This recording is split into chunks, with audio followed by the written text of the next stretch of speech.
Okay, I want to show you the difference between the Smith & Wesson trigger and the Glock trigger bar assembly.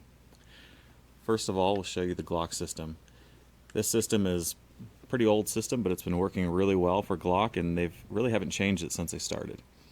So you have your trigger bar, and it's connected to the cruciform here that drops down and releases the firing pin and allows it to fire.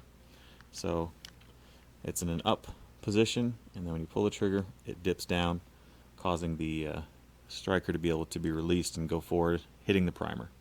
So it works really well. And then it has a piece in here, the connector. And this whole setup here is patented by Glock. Smith & Wesson would copy that, but they'd get sued again if they did that, so they went ahead and went their own way. And I'll show you the differences and why the Glock is a better system. So when you pull back on the trigger, in order for this to reset and catch the striker, the slide comes back, and as it's flying forward again, there's a notch in there that hits this connector, and it allows this bar to pop up again. And now when you release the trigger, that reset that you hear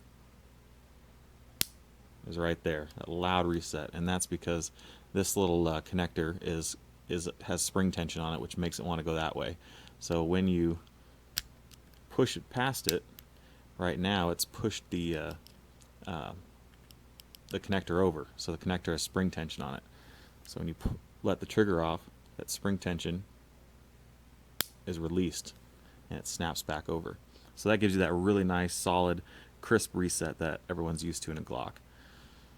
Now, we'll show you on this Smith & Wesson Shield the difference. The Smith & Wesson Shield, the trigger bar, very similar, just moves back. It's two separate pieces. You have a trigger bar, and then you have the piece that on that one is that cruciform, but on this one here it is a just a little release here, like a little sear that drops down. And but they're two separate pieces. As you can see, the bar moves separately and independently of the sear. So how does it work? Well, you pull the trigger, and then this little bump up here is the actual piece that will push in the safety plunger to move out of the way, the safety block on the striker block, and this piece pushes it over. Well, it also doubles as the connector. So when the slide comes back forward, it just simply moves this over, and then it drops past the assembly here and allows us to pop up and catch the striker as the slide is moving forward again and reset.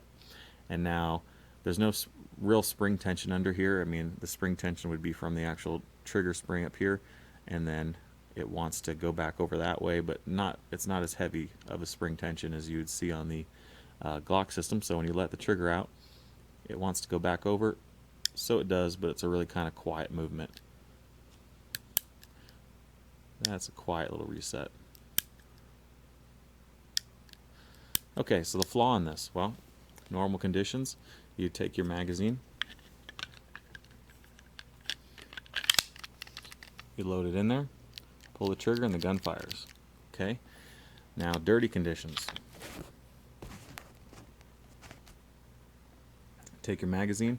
This is just a piece of paper here that's been taped to the side of it, and you can kind of see it's not super thick, but it just represents maybe a little bit of mud or something, or dirt that got on your magazine when you dropped it or whatever, when you're trying to defend yourself and quickly put it in the gun. So you put it in the gun, and then you go to shoot the bad guy. Well, you're out of luck. This system, the way it works, if you can pull that trigger, you can actually have a system where you pull the trigger and the gun does not go bang, which is not what we want in our guns, especially our self-defense guns. So you can see it's not dropping it. Pull that magazine out, and the gun functions again.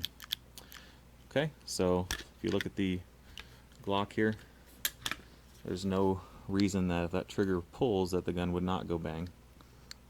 So I put a whole bunch of paper on this one, stacked it up, wrapped it around there, and just to do the same test. Barely get it up the mag well, but once you get it in there, you can see that the gun still fires.